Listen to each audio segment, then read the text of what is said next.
Estudios de la Torá por Moshe ben Abraham. Re 47, 1. Observa Deuteronomio de Barim 11, 26, 12, 10. Observa, yo estoy poniendo delante de ustedes hoy la bendición y la maldición. Re Anoji noten lifneihem ayom berajauklala. La bendición, si escuchan a los mitzvot de Adonai su Elohim que yo les estoy dando hoy. Y la maldición, si no escuchan a los mitzvot de Adonai su Elohim, sino que se vuelven a un lado del camino que yo les ordeno hoy y siguen otros dioses que ustedes no han conocido. Cuando Adonai su Elohim los traiga a la tierra a la cual están entrando para tomar posesión de ella, ustedes pondrán la bendición en el monte Gerizim y la maldición en el monte Ebal. Ambos están al oeste del Yarden, en la dirección de la puesta del sol, en la tierra de los Kenaani que viven en el Arabá, del otro lado de Gilgal, cerca de los árboles de pistacho de Moré. Pues ustedes cruzarán el Yarden para entrar y tomarán posesión de la tierra que Adonai su Elohim les está dando. Ustedes la poseerán y vivirán en ella. Y tomarán cuidado de seguir todas las leyes y estatutos que yo estoy poniendo delante de ustedes hoy. Aquí están las leyes y estatutos que ustedes observarán y obedecerán en la tierra que Adonai el Elohim de sus padres les ha dado a ustedes para poseer por todo el tiempo que vivan en la tierra. Ustedes destruirán todos los lugares donde las naciones que ustedes están desposeyendo sirven a sus dioses, ya sea en montañas altas, en colinas, o debajo de algún árbol frondoso. Destruyan sus altares, destrocen sus estatuas de piedra en pedazos, quemen sus postes sagrados completamente y corten sus imágenes talladas de sus dioses. Exterminen el nombre de ellos de ese lugar. Pero no tratarán a Adonai su Elohim de esta forma. Más bien, ustedes vendrán al lugar donde Adonai su Elohim pondrá su nombre. Él lo escogerá de entre todas sus tribus. Y ustedes buscarán ese lugar, que es donde la habitará, e irán allá. Ustedes llevarán allá sus ofrendas quemadas, sus sacrificios, sus décimas partes que aparten para Adonai, las ofrendas que dan, las ofrendas de los votos, sus ofrendas voluntarias, y los primogénitos de sus reses y ovejas. Allí comerán en la presencia de Adonai su Elohim. Y se regocijarán sobre todo lo que emprendan a hacer, ustedes y la casa de ustedes, en las cuales Adonai su Elohim los ha bendecido. Ustedes no harán las cosas de la forma que las hacemos hoy aquí, donde todos hacen lo que en su opinión parezca correcto, porque aún no han llegado al descanso y herencia cual Adonai su Elohim les está dando. Pero cuando crucen el Yarden y vivan en la tierra que Adonai su Elohim los está haciendo heredar, y Él les dé descanso de todos sus enemigos que los rodean, y estén viviendo en seguridad. Comentarios, hechos por su servidor. Declaración de bendición y maldición, 11, 26, 32. Después de haber presentado las estipulaciones del pacto entre Elohim e Israel, Caps. 5, 11, Moshe sigue la práctica de los pactos orientales, y termina su exhortación con las bendiciones que vendrían sobre el pueblo si obedecían las demandas del pacto y con las maldiciones que vendrían por causa de la desobediencia. Esta declaración de las bendiciones y maldiciones sirve como la conclusión de los Caps. 1, 11, donde Moshe presenta un resumen de los eventos históricos que sucedieron con Israel después de su salida de Egipto. A la declaración de las bendiciones y maldiciones sigue también la presentación de la ley del pacto y de la exhortación a la obediencia. Ahora Israel es retado a tomar una decisión. La alternativa es bendición o maldición, vida o muerte, v. 26. Moshe declara brevemente que el resultado de la obediencia es la bendición de Elohim, v. 27. Si Israel obedecía las leyes de Adonai, sería bendecido de muchas maneras. Obedecer era oír la voz de Adonai y poner en práctica los mandamientos que él había dado por medio de Moshe. Obedecer era ser fiel a Adonai y mantener las demandas del pacto. La consecuencia de la desobediencia es la maldición, v. 28. Desobedecer era apartarse del camino de Adonai y servir a los otros dioses. Las leyes que Israel tenía que obedecer eran las que Moshe había dado a Israel en el monte Sinaí. Estas leyes declaraban que Adonai es el único Elohim de Israel y que solamente él debía ser adorado por el pueblo del pacto. Después de la conquista de Canaán, el pueblo tenía que congregarse en Siquem, entre los montes Gerizim y Ebal para la renovación del pacto entre Adonai e Israel, v. 29. La renovación del pacto demandaba la renovación de los votos de obediencia que Israel había hecho en el monte Sinaí. Siquem fue seleccionado como el sitio de la ceremonia de la renovación del pacto porque la ciudad estaba asociada con los patriarcas. Fue en Siquem donde Abraham edificó su primer altar para Adonai en la tierra prometida, Gen 12, 6, 7. Fue en Siquem donde Jacob levantó un altar para adorar a Adonai, Gen 33, 17, 20. Según las instrucciones de Mosé, la mitad de las tribus se congregarían en el monte Gerizim y la otra mitad en el monte Ebal, Veadeu 27, 11, 14. Bajo la dirección de los levitas, las tribus en el monte Gerizim pronunciarían las bendiciones y las tribus en el monte Ebal pronunciarían las maldiciones. La ceremonia de la proclamación de las maldiciones y bendiciones se presenta en detalle en los caps 27, 28. La ceremonia mencionada en Jos 8, 30, 35 está basada en estas instrucciones que Mosé dio a Israel. La renovación del pacto sirvió para inculcar en la mente de Israel la necesidad de ser fiel a Adonai y de obedecer las demandas del pacto. En el B30 Mosé provee información identificando el sitio donde estaba Siquem. Siquem estaba en Canaán, al otro lado del Jordán, en el occidente, hacia donde se pone el sol. La ciudad estaba en el territorio donde vivían los cananeos, cerca de la encina de Moré. La dirección del sitio donde Siquem estaba ubicada debe ser entendida desde la perspectiva donde estaba Mosé cuando habló estas palabras. La encina de Moré aparece en el Ad cuando Abraham estaba viajando por Canaán, Gen 12, 6, y probablemente era el mismo árbol donde Raquel enterró las imágenes de los dioses extraños que ella había traído de la casa de su padre, Gen 35, 4. Las leyes que Adonai había dado a Israel por medio de Mosé eran para guiar la vida del pueblo en la tierra de Canaán, VB 31, 32.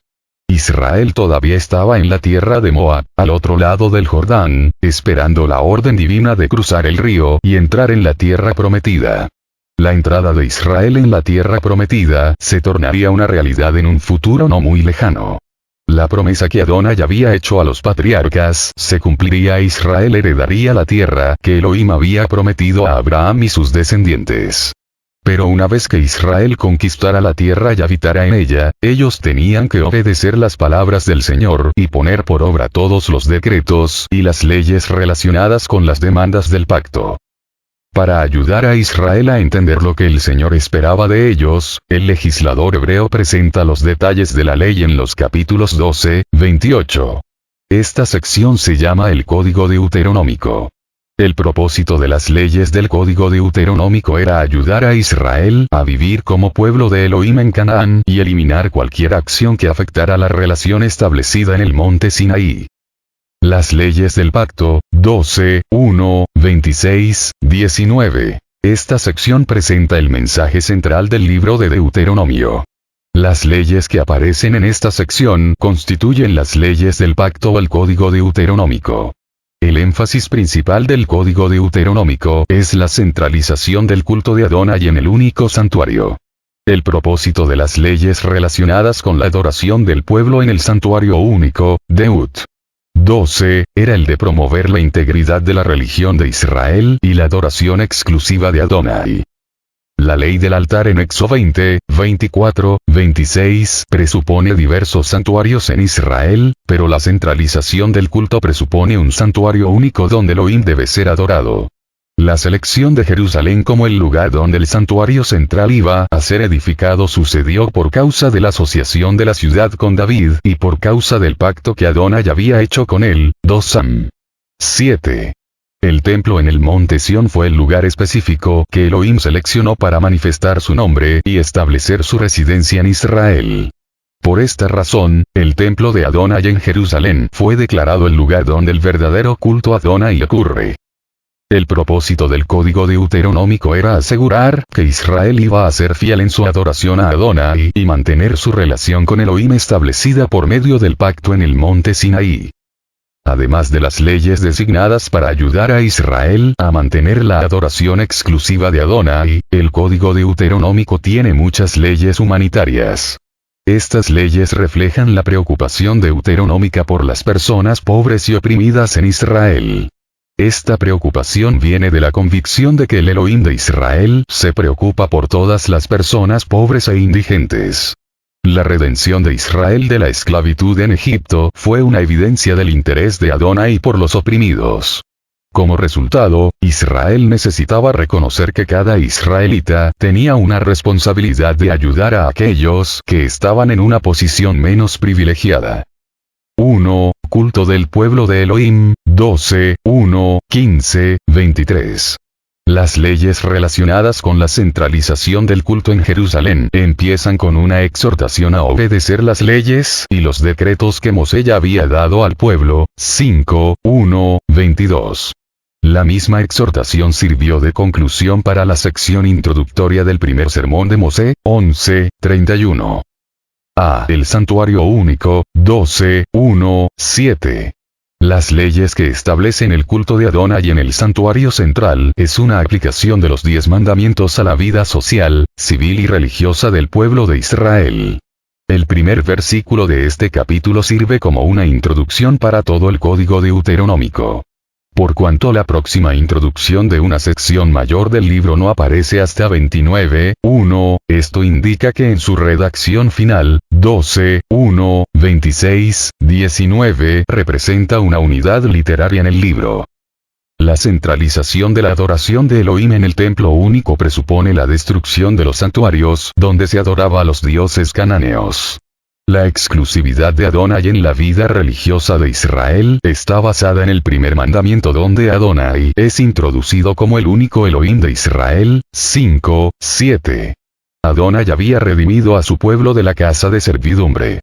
La redención de Israel de la esclavitud de Egipto fue una demostración visible de que Adonai era un Elohim poderoso y como tal, él no podía ser comparado con ningún otro Dios. El segundo mandamiento prohíbe la adoración de los ídolos, 5, 8, 10. Por esta razón, la ley deuteronómica demandaba la destrucción de los santuarios cananeos. La mayoría de los templos cananeos estaban en las colinas y en los montes altos, v. 2. Los lugares altos eran lugares sagrados porque los cananeos creían que la altura del monte indicaba que el adorador estaba más cerca de Elohim. La adoración de la diosa Asera debajo de todo árbol frondoso, v. 2, estaba asociada con el culto de la fertilidad. La germinación de los árboles en la primavera era una evidencia que Asera iba a producir la fertilidad de la tierra y de los animales. Mosé enumera una vez más, v. 7, 5, los objetos en los santuarios que debían ser destruidos, v. 3. Todos los objetos mencionados aquí estaban asociados con los dioses de Canaán. Las piedras rituales eran los pilares asociados con los altares en los templos cananeos que servían como símbolo de Baal, Éxodo 23, 24. Los árboles de Asera eran símbolos de la diosa Asera, la consorte de Baal. Los altares cananeos eran similares a los altares israelitas, Éxodo 20, 25, 26, pero el propósito de la destrucción de los santuarios cananeos era remover la tentación de adorar a los dioses de la tierra y evitar la contaminación de la adoración de Adonai con las prácticas religiosas de los cananeos. La destrucción de los templos significaba el rechazo de los dioses que eran adorados allí. Otra razón para la destrucción de los templos cananeos era hacer desaparecer los nombres de los dioses cananeos de aquel lugar, v. 3. Hacer desaparecer el nombre significaba eliminar la memoria de los dioses cananeos, porque lo que no tiene nombre, no tiene existencia. Israel no podía seguir las prácticas religiosas de los cananeos, v. 4. La adoración de Adonai debía ser contraria a las prácticas religiosas de los pueblos que Israel iba a conquistar. Israel tenía que adorar a Adonai en el lugar escogido por el Señor, en una de las tribus para allí poner su nombre, v. 11, 21, Éxodo 14, 23, 24.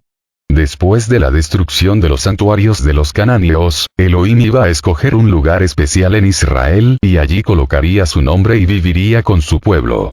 Poner allí su nombre significa manifestar su presencia divina, Éxodo 12, 21, Éxodo 14, 14.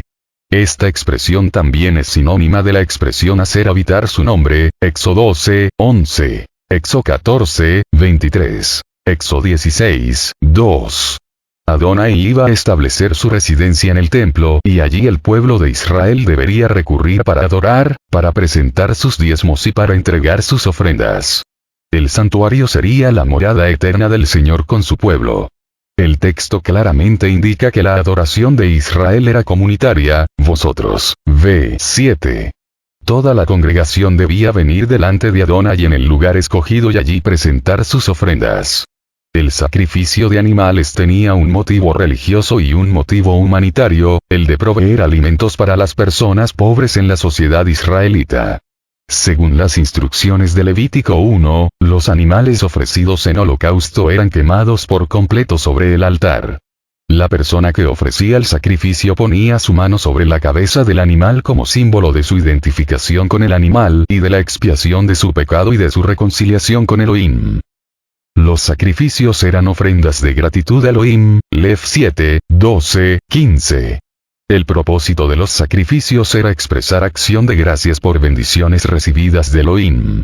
La persona que sacrificaba celebraba una fiesta de comunión delante de Adonai con su familia y amigos. Los diezmos, o la 10ª parte del grano, del vino, del aceite y de la primicia de los animales, eran presentados en el templo como una expresión de adoración a Elohim. Las ofrendas alzadas eran sacrificios levantados ritualmente delante de Elohim para indicar que la porción del sacrificio era entregada a Elohim. La ofrenda votiva era ofrecida a Elohim y representaba promesas hechas por medio de votos. Las ofrendas voluntarias eran presentadas como acción de gracias, Lev 7, 16, 17. Todas las ofrendas presentadas a Adonai debían ser traídas al santuario y ser ofrecidas según las estipulaciones de la ley. La presentación de los sacrificios en el templo durante los festivales eran ocasiones de gozo y celebración por las bendiciones recibidas de las manos de Elohim. La comida consistía principalmente de la carne de los animales presentados al Señor como sacrificios de paz. Esta celebración generalmente era hecha durante uno de los días de fiestas anuales, Lev 23.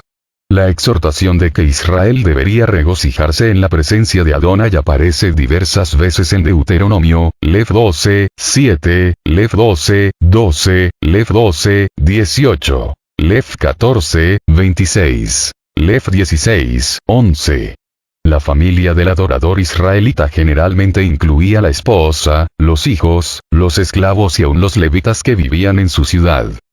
La presentación de estas ofrendas en el lugar donde Jehová había escogido y manifestado su nombre era una manera de reconocer y conmemorar públicamente las bendiciones recibidas de las manos de Adonai, el Elohim que provee para su pueblo. B. Instrucción para la adoración, Lev 12, 8, 12. Después de haber introducido el concepto del único santuario y de la centralización de la adoración en el templo, Mosé especifica los detalles para la adoración en el santuario. El pueblo que iba a heredar la tierra de Canaán no podía hacer como había hecho la generación que había salido de Egipto, v. 8. Estas palabras de Mosé no son muy claras. Es posible que hace referencia a la generación de israelitas que adoraba a Adonai en un tabernáculo que se movía cuando el pueblo se movía. La futura generación de israelitas iba a adorar en un solo santuario y en un lugar específico.